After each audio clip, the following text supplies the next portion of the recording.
Si t'es sur cette vidéo, c'est que toi aussi t'as dû te rendre compte que en regardant ton compteur, ton aiguille de température était beaucoup trop haute, que ta voiture chauffait en fait. Trop, beaucoup trop. Et écoutez mesdames et messieurs, aujourd'hui on va résoudre ce problème dans ce deuxième épisode où on va retaper la Fiesta. Allez, c'est parti!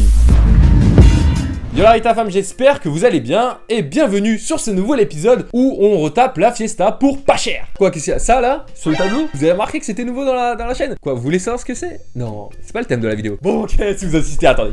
Bon, voici la toile. Alors, mesdames et messieurs, la nouveauté dans ce décor, c'est bien une toile blanche.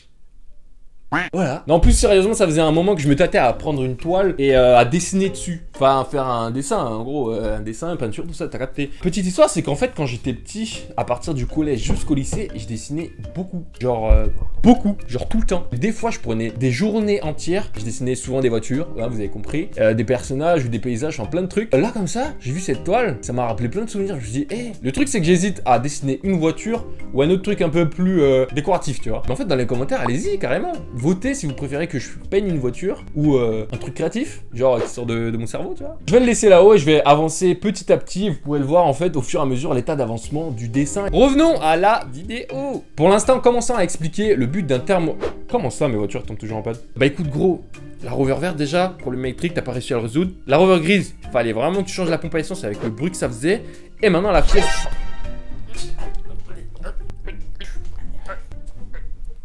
Ok, pour commencer, un moteur thermique, un peu comme dans son nom l'indique, t'as capté, a besoin d'une température optimale d'utilisation pour être au top. Il y a les pièces en métal qui vont se dilater, certains joints aussi qui vont se dilater avec la chaleur, et tout ça va prendre un peu sa place lorsque ce sera chaud. La température généralement optimale d'utilisation, c'est... Ah merde, j'ai pas l'info. Température optimale. La température idéale pour un moteur se trouve aux environs de 90 degrés. L'aiguille doit rester dans une plage de plus ou moins 10 degrés pour un fonctionnement optimal. En cas de surchauffe, 120 degrés, le voyant du liquide de refroidissement s'allumera. Et donc voilà une température optimale d'utilisation, c'est ni trop chaud, ni trop froid. Et qui est là pour réguler tout ça? Le circuit de refroidissement, bien sûr. Donc, quand tu démarres ta voiture, tu vois, t'es là, t'es tranquille, tu te poses pas tellement de questions, mais en réalité, la voiture a fait vraiment plein de trucs, plein de calculs au moment où tu commences déjà à tourner la clé. On reste sur le circuit de refroidissement et c'est justement là que le thermostat va jouer son rôle. Et ouais, lorsque tu vas démarrer, en gros que ta voiture est froide, et ben le thermostat lui va, on va dire, empêcher le circuit de refroidissement de entre guillemets refroidir la voiture, tu vois, refroidir le moteur. Et comment il fait? En principe, le circuit de refroidissement passe par le radiateur qui est devant la voiture et qui prend donc l'air pour refroidir. Et ben le thermostat lui va empêcher l'eau d'aller sur le radiateur et donc va juste faire tourner autour du moteur et autour des autres éléments qui sont alimentés. Et une fois que la voiture est chaude, ça y est, et il envoie le liquide sur le radiateur pour que ça se refroidisse et que ça reste à température aux alentours de 90 degrés, tu vois. Bon voilà, un certain après-midi, j'avais besoin de chercher ma soeur à Asnières et moi j'habite dans le 95, tu vois. Et bien sûr, il y a combien de minutes de route? Il y en a 30 pour l'aller. Donc voilà, je commence à prendre la voiture et tout. Je suis encore en ville, je laisse la voiture monter un peu en température. Elle monte en température, elle ne s'arrête pas de monter en température. Et là, en sortant de la ville, j'arrive sur la voie rapide et je me dis, c'est bon, tranquille, le radiateur va faire son affaire, ça va refroidir tout ça. Et non, pas du tout. Et aussi, il fait super chaud dans l'habitacle de la voiture. Et donc voilà, j'arrive enfin à Asnières-sur-Seine où je devais chercher ma sœur. Mais en fait, c'était juste l'aller, il fallait rentrer à la maison après. Et donc voilà, on a quand même réussi à faire le chemin à l'inverse, sans trop de peine, mais avec beaucoup de peur. Et justement, un peu de peur parce que je vais vous expliquer à la fin de cette vidéo ce qui peut arriver quand un moteur surchauffe. Heureusement quoi? Bah je retrouve facilement un tuto sur internet. Mais la Fiesta, c'est vraiment un bonheur de la réparer, c'est un truc de ouf. Boum, deuxième chose, la pièce est disponible. Et bah une fois pareil, écoutez ce qu'on fait. On va sur la vidéo et action! Ok, donc comme à notre habitude, on va soulever le capot de la voiture. Et sur la Fiesta, on va repérer également où se trouve le thermostat. Il se trouve derrière ce coude. C'est donc sa capsule de protection, il faudra donc l'ouvrir. Et avant de pouvoir commencer quoi que ce soit, on va faire comme pour la vidange du liquide de refroidissement, on va vider le circuit. Pour cela, j'ai donc une vis sous le radiateur que je vais dévisser et je vais mettre en bac en dessous pour récupérer tout le liquide. Je peux alors commencer par enlever la première durite qui est connectée à ces coudes. Pour cela, je vais dévisser le collet en acier avec un tournevis. Malheureusement pour moi, j'ai encore caché ça avec mon coude. J'ai d'ailleurs remarqué qu'il y avait deux colliers sur cette durite là. Et je pense pas qu'ils soient d'origine. Mais bon, je vous montre également comment on démonte ce deuxième type de collier avec une pince et le tour est joué.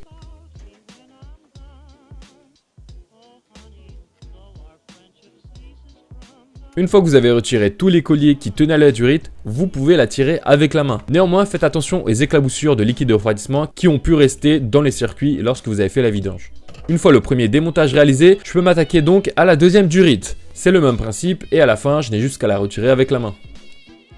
Et voilà, on arrive maintenant à la capsule qui maintient le thermostat. Malheureusement ici, vous ne pourrez peu le voir parce qu'il y a peu de lumière. Et j'ai donc deux boulons de 10 qui maintiennent cette capsule-là. Je vais donc prendre une douille de 10 et un clé à cliquer pour pouvoir la desserrer et la déloger. Une fois que je l'ai desserré à fond et que les boulons tombent, je peux retirer la capsule. Néanmoins, il y aura peut-être besoin de forcer un peu puisqu'avec le temps, ça a dû se souder entre les deux métaux. Et donc voici le thermostat, le fameux, et il est vraiment en super mauvais état. Il est super rouillé, comme un peu le plan de joint qui l'entoure d'ailleurs. Un peu compliqué à le retirer, il faudra forcer un petit peu aussi. Donc voilà à quoi ressemble un thermostat, un vieux thermostat plutôt, très rouillé, et il y a le ressort en dessous qui ne faisait plus trop son travail pour le coup. Mais voilà, dans le principe, il est censé donc se rétracter et se contracter pour pouvoir laisser passer le liquide de refroidissement sur le bon chemin. Et voilà, j'ai donc réussi à enlever l'ancien thermostat qui était complètement soudé par la rouille et par la vieillesse sur l'emplacement où il était. Donc voilà à quoi il ressemble. Voilà, comme vous pouvez le voir, il est super vieux. Donc le ressort, justement, il descend et il remonte pour pouvoir permettre à la voiture de chauffer. Alors, et ici on a donc le nouveau qui est complètement tout brillant. Comme vous pouvez le voir, c'est vraiment tout neuf. Et là on part vraiment de loin. Donc je pense que celui-là c'était vraiment celui de l'origine de la Fiesta depuis 1996. Et celui-là va pas lui faire de mal. C'est super essentiel pour le fonctionnement d'un moteur et pour qu'il ne surchauffe pas.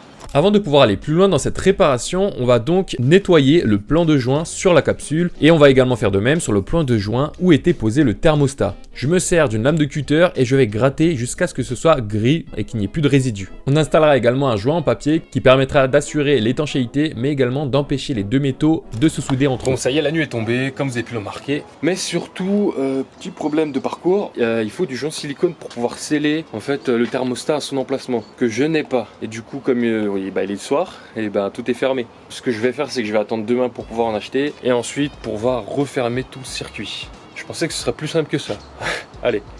Ça y est, je viens tout juste de recevoir une notification sur mon application. Donc, le joint silicone est arrivé. Je vais aller le chercher dans la boîte aux lettres directement et je pense qu'on va commencer à voir tout ça. Ah. Bon, la super nouvelle, il pleut en fait. Ça fait 2 semaines qu'il pleut pas et comme par hasard, au moment où je bricole la Fiesta, ça arrive. Donc là, même pour sortir la boîte aux lettres, ça va être impossible sans mouiller la caméra. Donc vous allez rester là. Je vais chercher le joint silicone.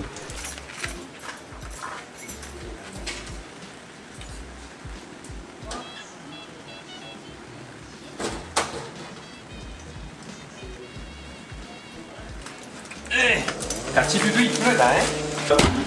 Donc voici l'objet que j'attendais impatiemment, c'est ça. C'est utile pour pas mal d'utilisations, notamment pour ce qu'on va faire aujourd'hui. Donc voilà, ça va me permettre d'avoir un joint autour étanche et tout simplement ça va sceller, comme il est écrit ProSeal en anglais ici, ça va sceller la capsule où est logé le thermostat. Donc maintenant on va y aller. La pluie a arrêté de battre et c'est le moment. Allez. Et donc voici, c'est un joint spécial moteur puisqu'il va résister à la chaleur d'un moteur et il permet d'assurer l'étanchéité entre deux pièces métalliques. Il est super important pour la suite des travaux et donc voici comment il s'ouvre. Tout simplement, on prend le capuchon, on le met à l'envers et voilà, on ouvre l'opercule. Ensuite, on met la tête spéciale d'application et on coupe le bout dont on a besoin.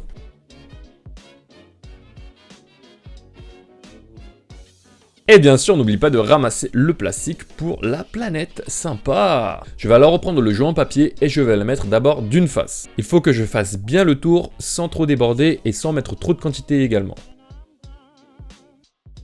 Je pose ensuite le joint en papier sur le plan de joint où est posé le thermostat. Je fais cela donc délicatement pour ne pas en mettre un peu partout et pour que cela reste bien régulier. Une fois que le joint en papier est posé, j'en mets donc sur la capsule qui va refermer tous les mécanismes. Pareil ici, je reste assez régulier dans les quantités puisque lorsque l'on va resserrer toute la capsule, le joint va s'étaler et va permettre d'assurer une étanchéité maximum. Pareil ici, je le dépose délicatement et ensuite je remets les boulons de serrage et je vais donc serrer petit à petit le boulon 1 puis le boulon 2 pour pouvoir laisser se répartir tout le joint. Une fois que la capsule bien serrée, bien à sa place, et bien c'est l'opération de démontage à l'envers. Je me remets les diorites, je resserre tous les colliers et une fois que c'est serré, on est bon. Bien sûr, ne pas oublier de resserrer la vis qui est donc sur le radiateur, la vis de vidange. Pour m'assurer que mon circuit de refroidissement sera vraiment en super état, je le nettoie avant de remettre le liquide de refroidissement définitif. Je vais donc utiliser ce nettoyant radiateur, je mets toute la quantité, puis je remplis de liquide de refroidissement. Je fais tourner le moteur 15 minutes pour que tout le liquide circule dans tout le moteur afin de bien nettoyer. Ensuite, je procède donc à une vidange complète du circuit de refroidissement. Si cela vous intéresse de savoir comment faire, j'en ai donc fait une vidéo que vous retrouverez ici.